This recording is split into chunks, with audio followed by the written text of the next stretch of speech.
இந்த திட்டத்தை அறிவித்த உடனே இதை பார்த்து பயந்து போய் எதிர்க்கட்சி தலைவர் பழனிசாமி அவர்கள் இந்த திட்டத்தை பற்றி அவதூறுகளை பரப்ப தொடங்கி இருக்கிறார்.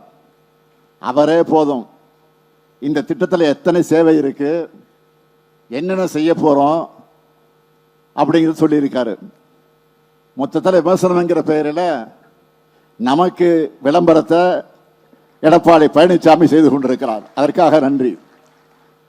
ஆனால் இந்த திட்டத்தை அவரால் தாங்கிக் கொள்ள முடியல. அதனால்தான் வாய்க்கு வந்தபடியெல்லாம் பேசுகிறார். தேர்தலுக்கு முன்னாடியே ஊர் ஊரா போய் ஒரு பெட்ஷீட்டை போட்டு உட்கார்ந்து மனு வாங்கினார ஸ்டாலின். அதெல்லாம் என்ன ஆச்சுன்னு அதிமேதாவி மாதிரி பேசுறாரு.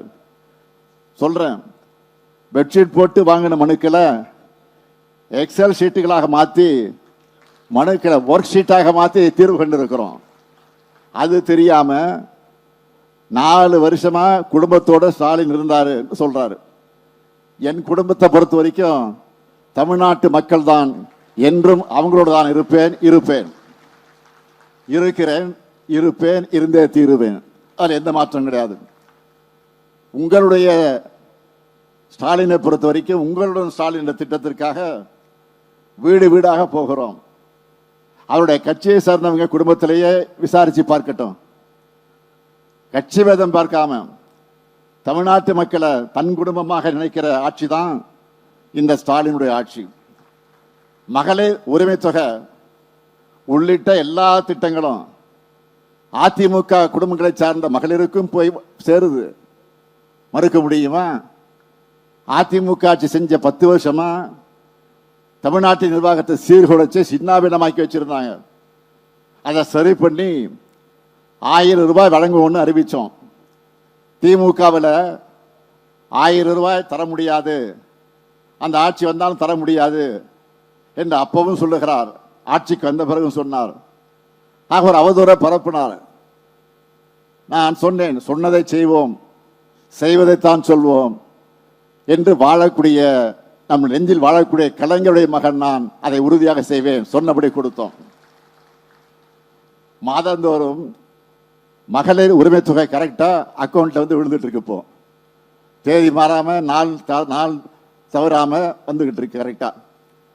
அது மட்டுமல்ல, பேருந்துல கட்டணமில்லாத விடியல் பயணம் மூலமா மாசம் 800 ரூபாய்க்கு மேல மகளிரால சேமிக்க முடியுதுன்னு சொல்றாங்க.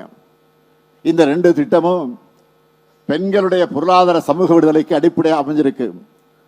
திராவிட மாடல் அரசினுடைய 4 ஆண்டு ஆட்சியில இது போல பல திட்டங்களின் பயன்களை எல்லாம் என்னால் சொல்ல முடியும். பழனிசாமி தன்னுடைய 4 ஆண்டு ஆட்சியில என்ன செஞ்சாரு? இதே மயிலாடுதுறையில நாம் சிலை அமைச்சிருக்கக்கூடிய மூல ராமாமிர்தம் பெயரிலான ஏழை பெண்கள் திருமண உதவி திட்டத்தை 2018ஆம் ஆண்டோடு நிறுத்தினவர் தான் பழனிசாமி. மாணவர்களுக்கான லேப்டாப் திட்டத்தை நிறுத்தினவரும் அவர்தான். அவரு எனக்கு டாட்டா பை சொல்றாராம். மாண்புமிகு 10 தோல்வி பழனிசாமி அவர்களே, 2019ஆம் ஆண்டிலிருந்து தமிழ்நாட்டு மக்கள் தொடர்ச்சியா உங்களுக்கு டாட்டா பை சொல்லிட்டு தான் இருக்காங்க. இந்த தேர்தலில் உங்களுக்கு நிரந்தரமா குட் பை சொல்லிட்டு போறாங்க.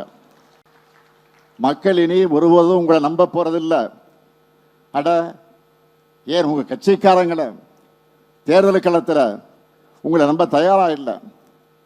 ஒரு காமெடியில வரும், ஒரு திரைப்படத்தில் வரும், அதுக்கெல்லாம் நீ சரிபட்டு வரமாட்ட. அந்த மாதிரி அவங்க ஒரு முடிவுக்கு வந்துட்டாங்க. இதை தெரிஞ்சுக்கிட்டு போலியா ஒரு பிம்பத்தை உருவாக்க ஒரு படம் இருக்கு.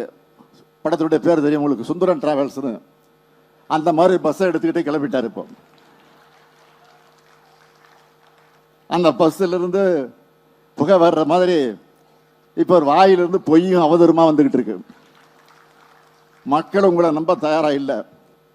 விரக்தியில என்ன பேசுறதுன்னு தெரியாம தமிழ்நாட்டு மக்களான உங்க மேலேயே குற்றச்சாட்டு வைக்கிறார், உங்களை கொச்சைப்படுத்துகிறார். என்னன்னா, 1000 ரூபாய்க்கு ஏமாந்துட்டீங்களே, 1000 ரூபாய்க்கு நீங்க ஏமாந்து போயிட்டீங்களே அப்படின்னு ஒவ்வொரு பிரச்சார கூட்டத்தையும் தாய்மார்கள் பார்த்து பேசுறாரு. மக்கள் ஏமாறல, பாஜகவை நம்பி நீங்க தான் ஏமாந்து போயிருக்கீங்க. உங்க சுயநலத்துக்காக, உங்க குடும்பத்தினரை ரைடிலிருந்து காப்பாற்றுறதுக்காக அதிமுகவையே டெல்லியில போய் அமித்ஷா கிட்ட அடமானம் வச்சுட்டு வந்திருக்கிறீங்க.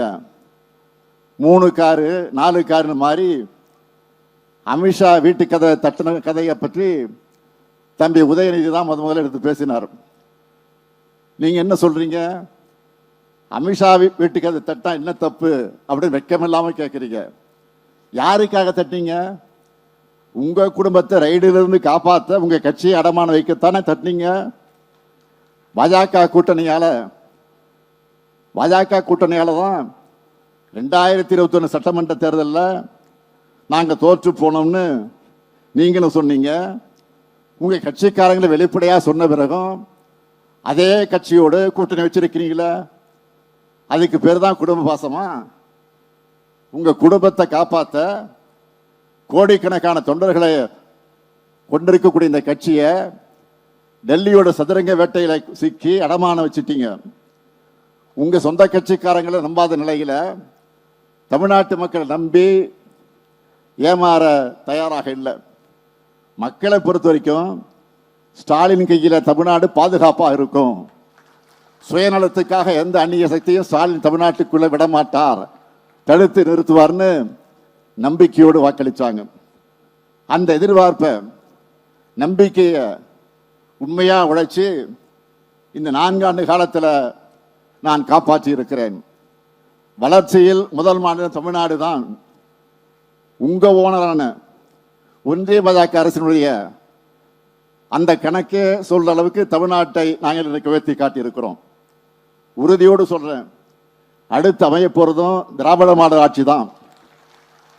திராவிட மாடல் 2.0வும் இணையற்ற ஆட்சியா, இந்தியாவிலே தலை சிறந்த ஆட்சியாகத்தான் இருக்கும்னு இப்பொழுதே உறுதியளிக்கிறேன். மயிலாடுதுறை மாவட்ட மக்கள் மூலமா தமிழ்நாட்டு மக்கள் அனைவருக்கும் என்னுடைய வேண்டுகோளாக, உங்களை காக்கக்கூடிய நம்முடைய அரசை நீங்கள் காக்க வேண்டும் என்று கேட்டு, இந்த இனிய சிறப்பான மாநாடு போல் நடைபெறக்கூடிய இந்த நிகழ்ச்சியில உங்கள் அனைவரையும் சந்திப்பதில் மீண்டும் உங்களில் ஒருவனாக இருந்து நன்றி கூறி விடைபெறுகிறேன். நன்றி, வணக்கம்.